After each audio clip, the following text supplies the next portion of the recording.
आइए आज हम स्टडी करेंगे कॉमन फोर्सेज इन मैकेनिक्स। तो इसके अंतर्गत 33 नंबर क्वेश्चन कह रहा है which one of the following statements is incorrect. ध्यान दीजिए, इनकरेक्ट पूछ रहा है, मतलब जो गलत है वो हमको बताना है। तो यहाँ पर देखते हैं, कह रहा है rolling friction is smaller than sliding friction, यानी फिसलने वाला जो घर्षण है वो चक्रण वाले घर्षण से ज़्यादा होता है। या यूँ कहें कि चक्रण वाला घर्षण है, जैसे पहिया घूम रहा है तो उतना घर्षण नहीं लगेगा जितना फिसलने में लगेगा। फिसलने वाला घर्षण ज़्यादा होता है घूमने वाले घर्षण से। ये सही है हमारा। Limiting value of static friction is directly proportional to normal reaction. तो जो स्टैटिक फ्रिक्शन की लिमिटेड वैल्यू होती है तो उसमें क्या होता है कि F equal to mu s N होता है या म्यूएस आर होता है। तो आर या एन ही हमारी नॉर्मल रिएक्शन है, तो F जो फ्रिक्शन है वो डायरेक्टली प्रोपोर्शनल होता है। तो ये भी हमारा आंसर सही है। Frictional force oppose the relative motion. जो दो सतह होती हैं, एक जो गाड़ी चल रही है तो गाड़ी के टायर की सतह और एक पृथ्वी की सतह। तो जब गाड़ी चलती है तो दोनों के बीच में जो फ्रिक्शन फोर्स होता है, घर्षण बल होता है, तो टायर की सतह, तो जो टायर की सतह और पृथ्वी के बीच टायर आगे को जा रहा है तो एक तरह से पृथ्वी उसके सापेक्ष पीछे को जा रही है।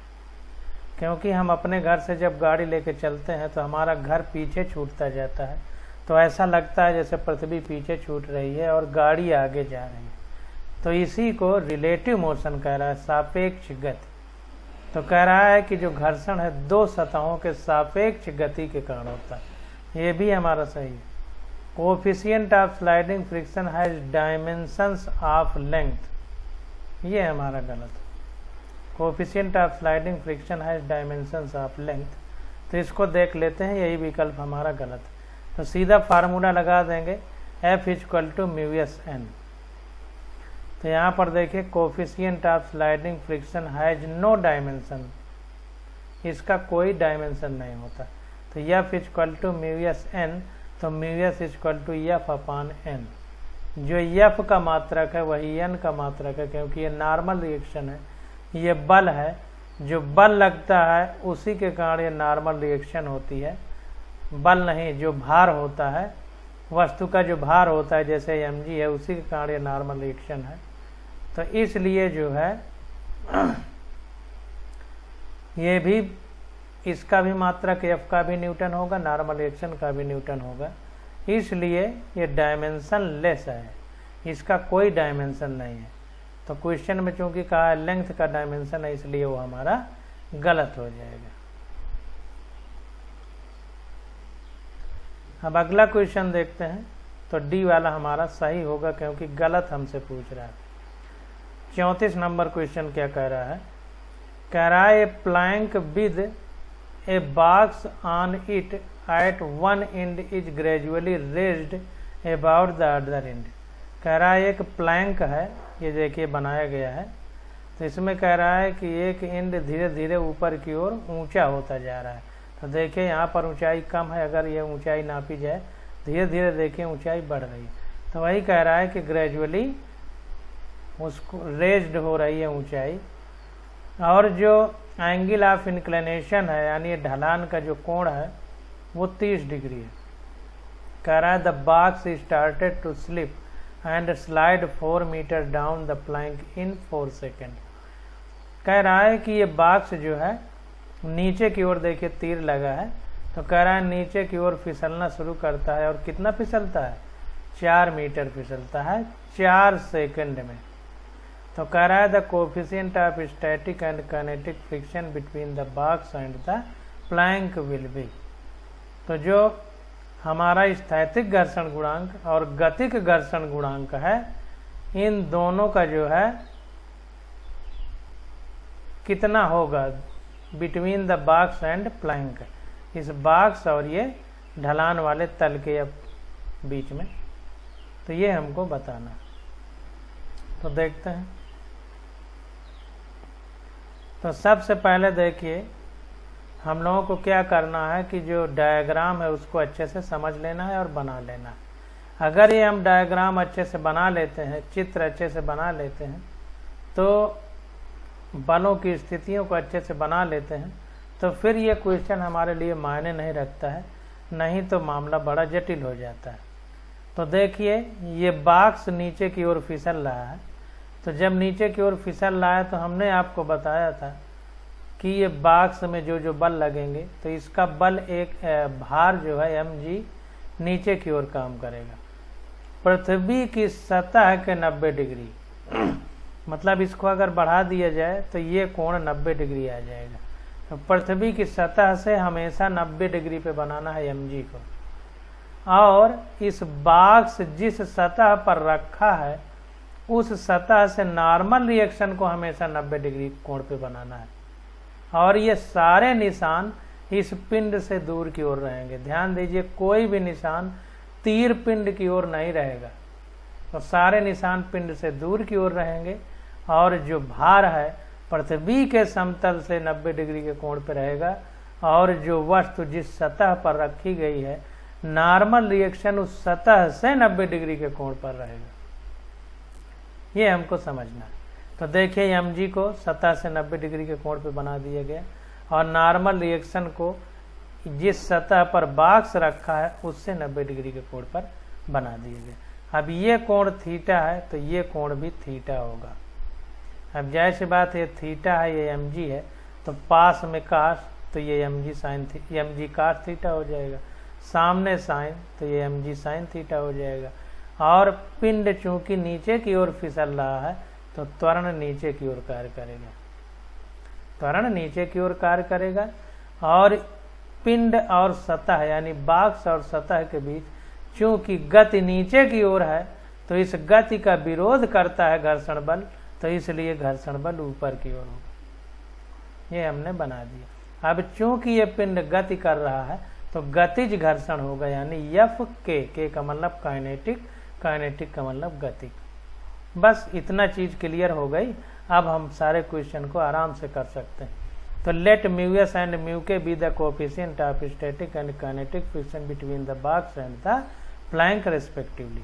कह रहा है कि मान लिया हमने कि गतिज और स्थैतिक घर्षण जो बॉक्स और ये जो ढलान है इसके बीच में क्या है, गतिक घर्षण μk है और स्थैतिक घर्षण को μs मान लिया गया। When the angle of inclination theta reaches 30 degree, the block just slide। Question में हमसे बता रहा है कि जैसे जैसे हम इसको ऊपर उठाते हैं और जब 30 डिग्री का कोण बन जाता है तो ये बॉक्स नीचे को फिसलने लगता है, ये बॉक्स नीचे को फिसलने लगता है। तो अब चूंकि क्वेश्चन में हमको पता है, जो NCERT पढ़ी थी उसमें बताया गया है कि μs = tan थीटा होता है, μs = tan थीटा। अब tan थीटा = थीटा की वैल्यू 30 डिग्री रखी है तो हमने 30 रख दिया। अब थीटा बराबर tan थीटा बराबर क्या होता है, इसको देख लेते हैं।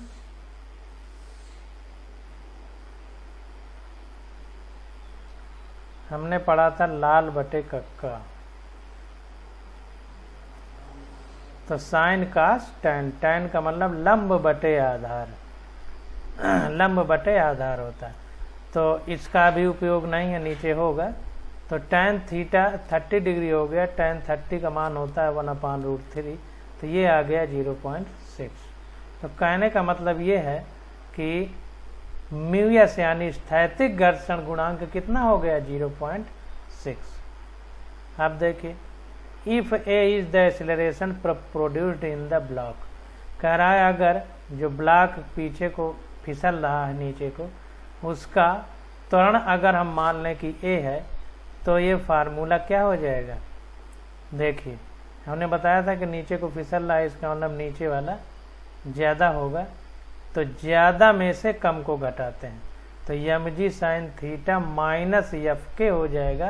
ये किसके बराबर होगा? एम ए के। तो वही देखिए लिख दिया, एम ए बराबर m g sine theta minus f k. देखिए फिर से बता रहे हैं कैसे लिखना है। त्वरण ए है तो इसके एम ए के बराबर करना है, हमको एम ए के बराबर लिखना है।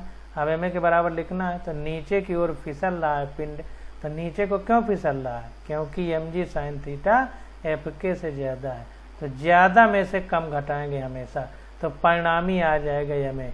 तो m g sine theta minus f k होगा, किसके बराबर हो जाएगा? एम ए के। तो m a equal to m g sine theta minus f k, where f k is force of kinetic friction. यहाँ पर जो ये एफ के है ये गतिक घर्षण वाला बल है, यानी गतिक घर्षण बल है। अब ये हो जाएगा m g sine theta minus mu k n, f k equal to mu k n होता है, और f s equal to mu s n होता है। तो यहाँ पर देखिए एफ के की जगह म्यू के एन रख दिया गया, तो ये हो गया m g sine theta minus mu k m g cos theta. अब यन की वैल्यू जो ये यन है तो ये पिंड चूंकि ऊपर और नीचे नहीं गति कर रहा है, इसका मतलब ये जो यन है एम जी कास थीटा के बराबर है, तभी ये इस सतह पर रखा हुआ है। अगर यन ज़्यादा होता तो सतह से ऊपर जाता, एम जी कास थीटा होता तो सतह तोड़ के नीचे चला जाता, लेकिन इस सतह पे ये, इसका मतलब यन जो है एम जी कास थीटा के बराबर है, इसलिए यन की जगह म्यू के तो ऐसे लिखा है, यन की जगह एम जी कास थीटा लिख दिया गया।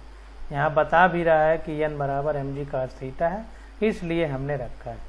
तो ये देखिए सब जगह से यम कट जाएगा, तो ए बराबर आ जाएगा जी ब्रैकेट में साइन थीटा माइनस म्यू के कास थीटा, क्योंकि जी कॉमन आ जाएगा। जी की वैल्यू पता है 10 metre per second square, theta की वैल्यू पता है 30 डिग्री, तो ये मान रखेंगे तो ये बराबर आ जाएगा 10 metre per second square sine 30 degree minus mu के कास 30 डिग्री। ये हो गया समीकरण 1। अब देखिए if yes is the distance travelled by the block in time T. अब अगर किसी इस ब्लॉक या बॉक्स कहें उसके द्वारा चली गई दूरी यस है, और यस कितने सेकंड में चलती है? टी सेकंड में। तो अब चूंकि त्वरण है तो गति का दूसरा नियम लगा देंगे, क्योंकि पिंड पहले स्थिर था फिर गतिमान हुआ है, तो गति का दूसरा नियम लगाएंगे तो यस बराबर U T plus half A T square. अब यू यानी प्रारंभिक वेग चूंकि 0 है तो इसने डायरेक्ट यस बराबर हाफ ए टी स्क्वायर लिख दिया। देखिए ब्रैकेट में लिख भी रहा है क्योंकि यू बराबर 0, तो ये आ गया ए बराबर 2s अपान टी स्क्वायर। अब यस हमको दिया है 4 मीटर, और 4 मीटर कितने सेकंड में चलता है? 4 सेकंड में, क्वेश्चन में गिवन है, तो इसलिए ए बराबर आ गया 2s की वैल्यू रख दिया और टी की वैल्यू रख दिया, तो ये आ गया आधा मीटर पर सेकंड स्क्वायर। ये त्वरण आ गया हमारा। अब इतना त्वरण आ गया। अब देखिए substituting the value of A in equation 1। अब इसी इक्वेशन 1 में ए की वैल्यू रख देंगे। जब ए की वैल्यू रख देंगे तो सारी चीज़ हमको पता है, म्यू के निकल आएगा। तो half metre per second square equal to 10 metre per second square, 1/2 होता है साइन 30 का मान, और कास 30 का मान √3/2 होता है माइनस म्यू के। सॉल्व किया गया तो ये हमारा म्यू के आ गया 0.9 अपान √3, तो ये आ गया 0.5। अब चूँकि म्यू के डायमेंशन लेस है, विमाहीन है, तो कोई भी मात्रक इसका नहीं। अब क्वेश्चन नंबर 35 देखते हैं। 35 में कह रहा है कि ये block A of mass m1 rests on a horizontal table. कह रहा है एक वस्तु है ए जिसका द्रव्यमान m1 है, एक क्षैतिज टेबल पर रखी गई है। कह रहा है a light string connected to it passes over a frictionless pulley at the edge of table and from its other end another block B of mass m2 is suspended। तो कह रहा है कि ये जो मास m है, जो ये ब्लॉक ए का है, ये एक क्षैतिज टेबल पर रखा गया है और एक धागे से बांध दिया गया है। और कह रहा है ये धागा जो है बांध करके एक फ्रिक्शनलेस पुली है यानी घिरनी है, जैसे कुएं से पहले पानी निकालते थे उससे उस धागे को गुजारा जा रहा है। और कह रहा है pulley at the edge of table, किनारे पर लगी हुई है मेज के। And from its other end another block B of mass m2 is suspended, और दूसरे जो छोर है जो लटक रहा है मेज से, उस छोर पर एक ब्लॉक बी को जो है लटका दिया गया है जिसका द्रव्यमान m2 है। तो कह रहा है the coefficient of kinetic friction between the block and the table is μk। अब जो ब्लॉक है, ब्लॉक मतलब बॉक्स जो है या गुटका मान लीजिए, वो और जो मेज है, मेज की सतह, उसके बीच गतिज घर्षण कितना है, μk कह रहा है। कह रहा है when the block A is sliding on the table the tension in the string is, कह रहा है कि जब जो है ये ब्लॉक ए फिसलने लगता है उस मेज पर, तो कह रहा है कि जो डोरी है उस पर तनाव कितना होगा, ये हमको बताना। तो देखिए 35 नंबर क्वेश्चन का हमने ये फिगर बना लिया है।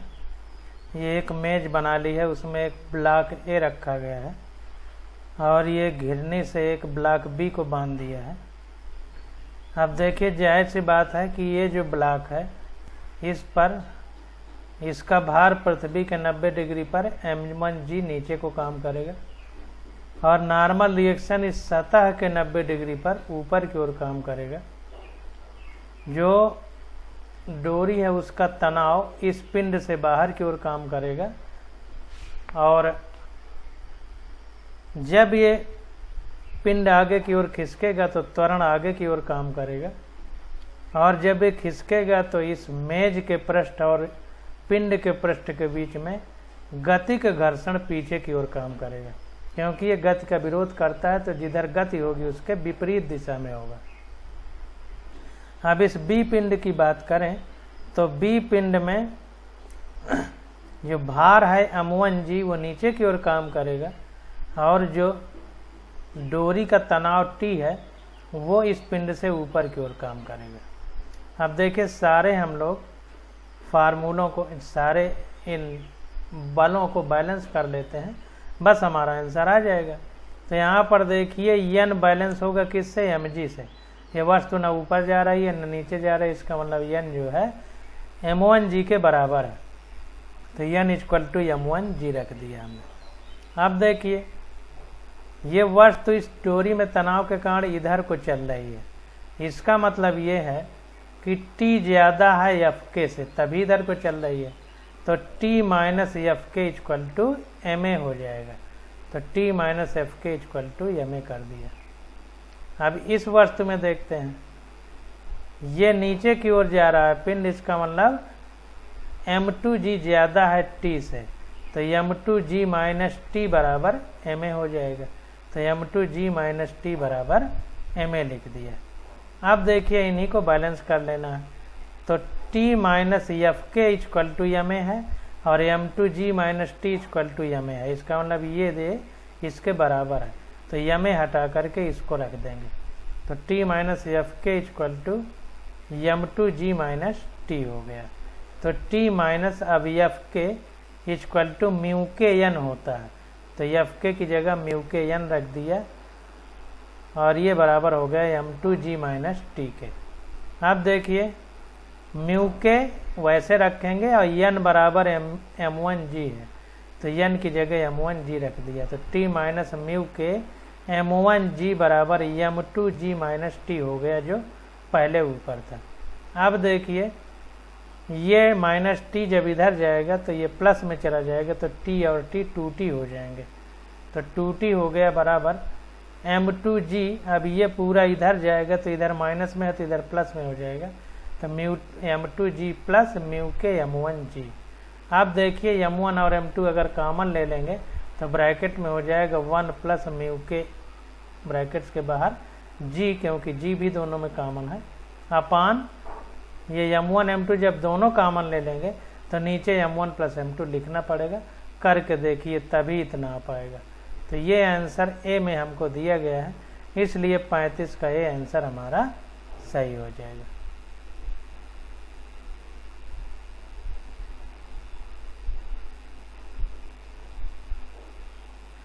अब क्वेश्चन नंबर 36 देखते हैं। कह रहा है system consists of 3 masses m1, m2 and m3 connected by a string passing over a pulley P। कह रहा है m1 और m2 दो मास हैं, m1 और m2, और m3 तीन है। इनको एक डोरी से पास करते हुए कनेक्ट किया गया है और ये पुली बांध दी गई है घिरनी P। कह रहा है the mass m1 hangs freely and m2 and m3 are on the rough horizontal table. कह रहा है कि m2 लटक रहा है और m1 लटक रहा है और m2 m3 क्या है कि रफ टेबल है, मतलब कि खुरदुरी टेबल है, उस पे रखे गए हैं। जाहिर सी बात है खुरदुरी है तो इसका घर्षण गुणांक होगा, तो घर्षण गुणांक म्यू है। कह रहा है the pulley is frictionless end of negligible mass. जो घिरनी है ये द्रव्यमान रहित और घर्षण रहित है। तो कह रहा है the downward acceleration of mass m1 is. तो नीचे की ओर इस m1 का त्वरण कितना होगा, एक्सीलरेशन कितना होगा। तो देखते हैं एक एक चीज को हम लोग समझते हैं। तो यहाँ पर देखिए जैसा फिगर था वैसे फिगर बना दिया है। अब एक एक पिंड के बारे में हम लोग समझेंगे।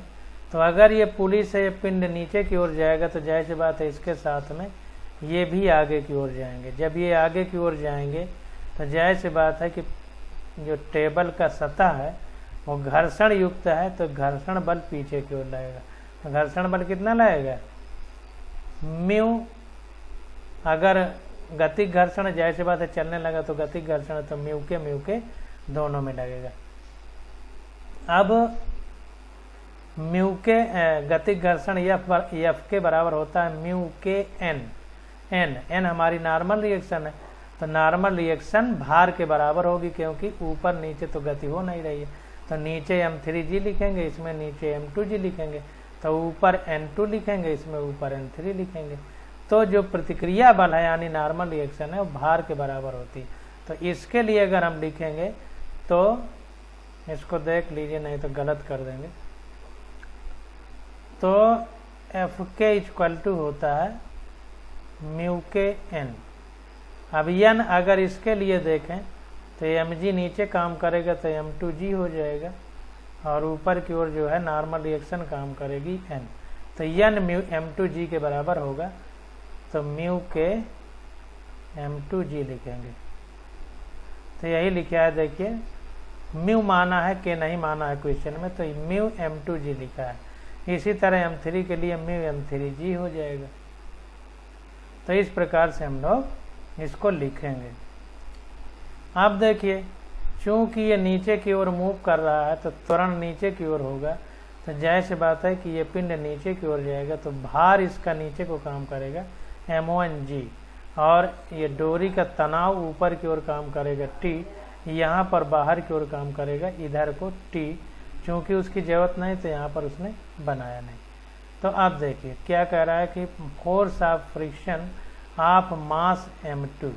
तो m2 का घर्षण बल कितना होगा, म्यू m2g।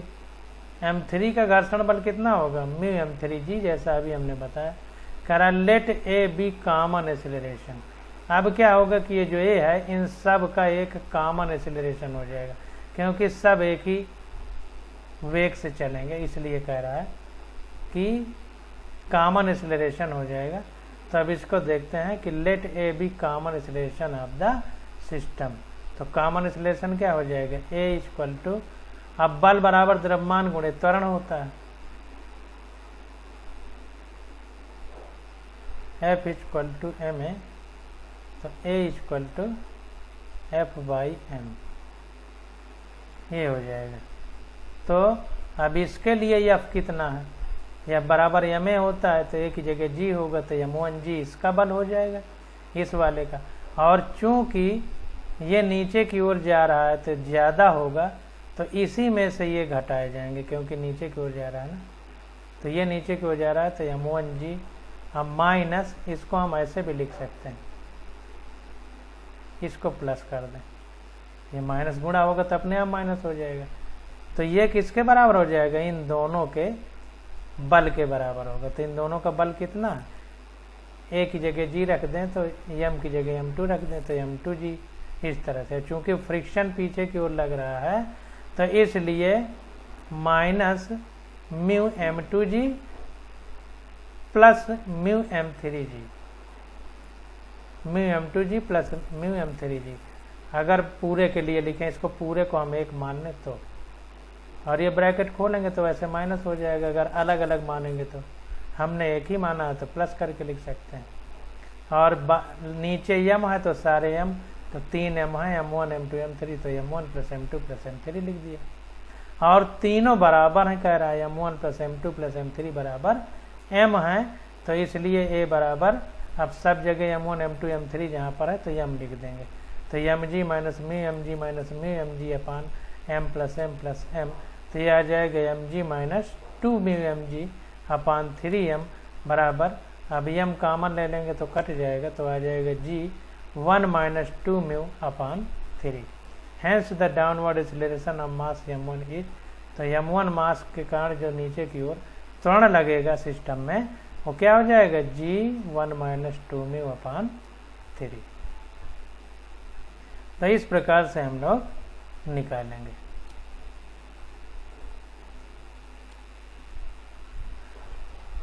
अब क्वेश्चन नंबर 37 आ जाता है हमारे पास। तो 37 नंबर क्वेश्चन में कह रहा है, the upper half of an inclined plane of inclination theta is perfectly smooth while lower half is rough. कह रहा है एक इस तरह से इंक्लाइंड प्लेन है, तो इसका आधा भाग ऊपर का जो है चिकना है और नीचे वाला खुरदुरा है। कह रहा है block starting from rest at the top of the plane will again come to rest at the bottom.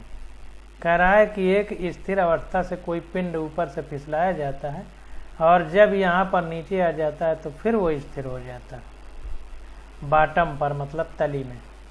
कह रहा है if the coefficient of friction between the block and lower half of the plane is given by, तो कह रहा है कि जो coefficient of friction है उस ब्लॉक और इस आधे नीचे वाले खुरदुरे वाले भाग जो प्लेन है, तो उसके बीच कोएफिशिएंट ऑफ फ्रिक्शन यानी घर्षण गुणांक क्या होगा। तो 4 विकल्प हमको दिए गए हैं। अब देखते हैं 37 नंबर।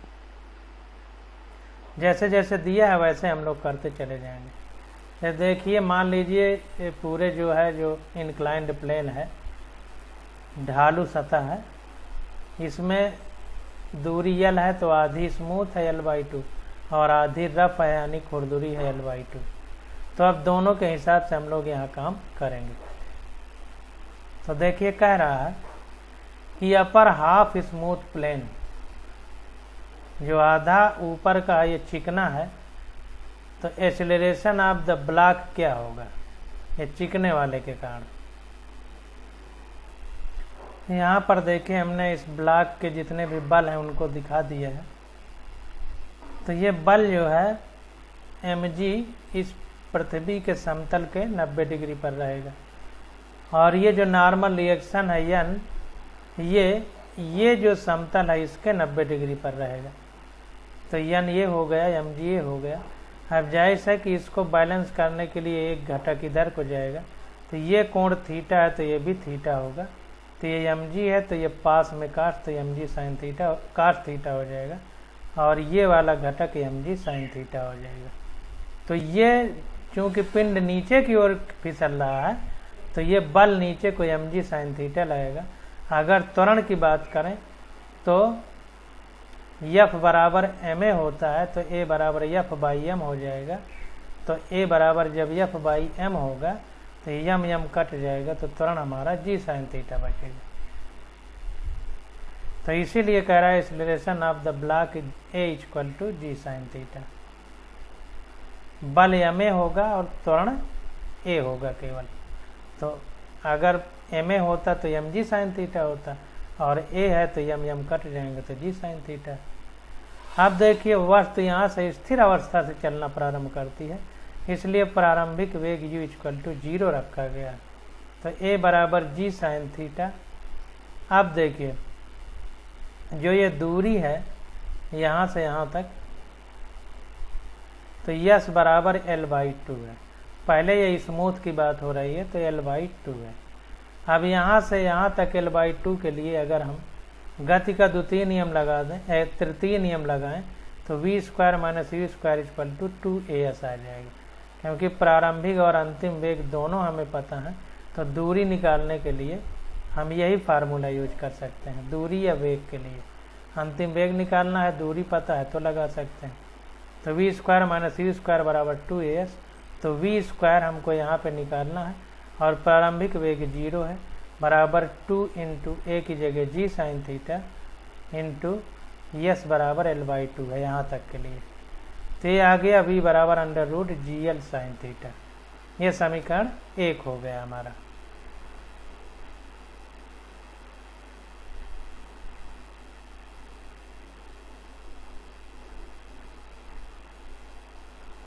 अब समीकरण 2 देखते हैं।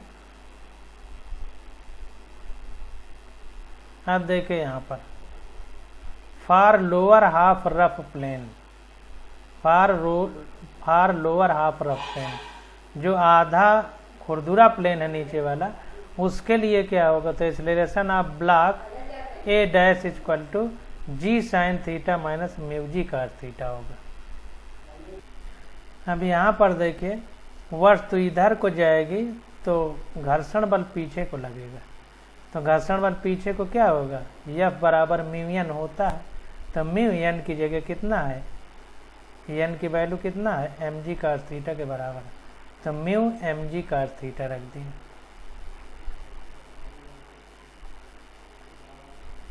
तो इसीलिए देखें यहाँ पर a बराबर A' sign theta minus μg cos theta हो गया।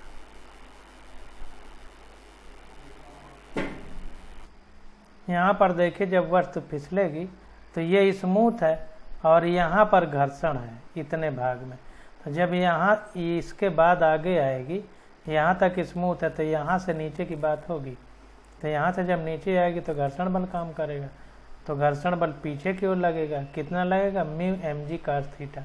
बल है तो μmg cos थीटा, अगर त्वरण की बात करें तो μm हट जाएगा, g cos थीटा हो जाएगा। क्यों? क्योंकि यह बराबर m होता है, तो a अगर हम निकालेंगे तो ये m हट जाएगा, क्योंकि बल के साथ ही m आता है, त्वरण के साथ नहीं आता। तो μg cos थीटा हमारा विपरीत दिशा में बल का जो त्वरण का घटक है वो हो जाएगा। तो a बराबर A' यहाँ पर नीचे की ओर, तो ये g साइन थीटा तो पहले लगा था, mg साइन थीटा हमारा बल है, तो त्वरण कितना होगा? g sine theta. तो g साइन थीटा में चूंकि वस्तु इधर को चल रही है, तो हम लोग कैसे निकालते थे? हम लोग इस प्रकार निकालते थे कि नीचे को चल रही है तो ये ज्यादा होगा, तो mg साइन थीटा, ज्यादा में कम घटाते थे तो mg sign theta minus μmg cos theta बराबर ma। देख लीजिए इसको कैसे लिखेंगे? mg sign theta minus μmg cos theta, theta बराबर ma कहें या ma डैश कहें? ma डैश लिख लेते हैं क्योंकि ये त्वरण इधर को है, तो इसी के बराबर करना रहता है इन दोनों को मिला के, जो ज्यादा हो उसमें कम को घटाते हैं। 25 बार बता चुके।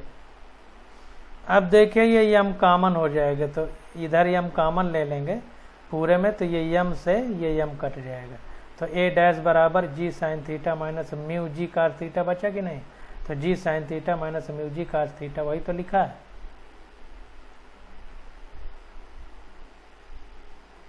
तो इस प्रकार से हमको क्वेश्चन को समझना है। तो देखते हैं अब इसको। तो यहाँ पर देखिए A बराबर A' बराबर g sine theta minus μg cos theta और यस बराबर L/2 है। ये हमको आधा चूंकि स्मूथ है उसके नीचे वाला आधा खुरदुरा है। तो अगेन आप दोबारा फिर यही फार्मूला लगाएंगे, v² - u² बराबर 2as तो वी हैव हमें क्या प्राप्त होगा। आप देखिए यहाँ पर जब वस्तु नीचे चली जाती है लुढ़क के धरातल पे तो उसका वेग 0 हो जाता है। तो यहाँ अब अंतिम वेग 0 हो जाएगा। तो अंतिम वेग 0 माइनस ये आधी दूर चलने पर वेग कितना है, तभी बराबर √GL sin थीटा हमने निकाला है। तो ये ब्रैकेट में लिख दिया GL sin थीटा का होल स्क्वायर, क्योंकि इसकी जगह रखना है, बराबर 2 इंटू ए की वैल्यू ये निकाली है अभी हमने, तो G sin theta minus mu g cos theta into S की वैल्यू L/2 है, L/2 रख दी। तो ये हमारा सॉल्व करने पे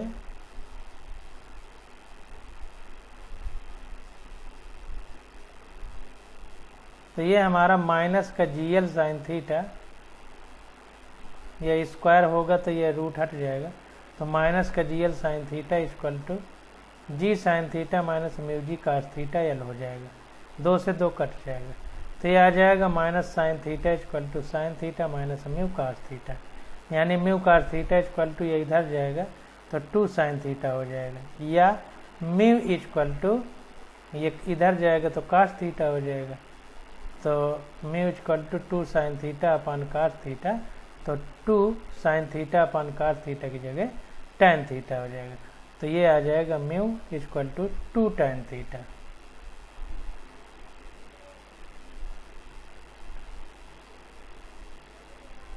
तो ये हमारा 37 का पहला ऑप्शन करेक्ट हो जाएगा, mu equal to 2 tan theta.